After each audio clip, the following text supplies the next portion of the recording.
स्वामी समर्थ.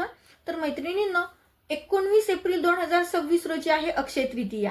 आता अक्षय तृतीया आपण सण कधी साजरा करतो, तर वैशाख महिन्याच्या शुक्ल पक्षाच्या 3ऱ्या दिवशी आपण अक्षय तृतीया हा सण साजरा करतो. आता नावामध्येच अक्षय आहे म्हणजे काय, क्षय न होणार.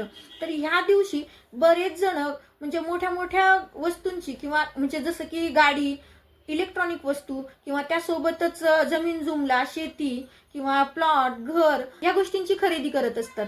पण सगळ्यांनाच ह्या गोष्टींची खरेदी करणं शक्य नाही किंवा अक्षय तृतीयेच्या दिवशी मोठ्या प्रमाणात सोन्या चांदीची खरेदी केली जाते.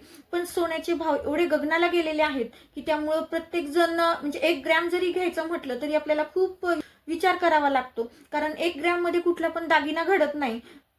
आणि ते सुद्धा 1 ग्रॅम खूप महाग असल्या कारणानं 10,000पेक्षा जास्त किंमत झाली असल्या कारणानं सगळेजणच त्याची खरेदी करू शकत नाहीत. परंतु ह्या सोन्या चांदीच्या खरेदीने जे शुभ परिणाम आपल्याला पाहायला भेटतात, तर तेच शुभ परिणाम देणाऱ्या काही दुसऱ्या वस्तू आहेत की ज्या सर्वसामान्य सगळेजण घेऊ शकतात.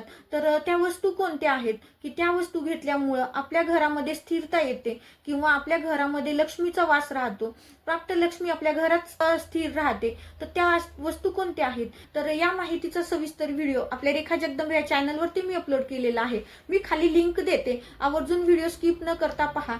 आणि आपल्या चॅनलवरती जर नवीन असाल तर चॅनलला सबस्क्राईब करायला मात्र विसरू नका. श्री स्वामी समर्थ.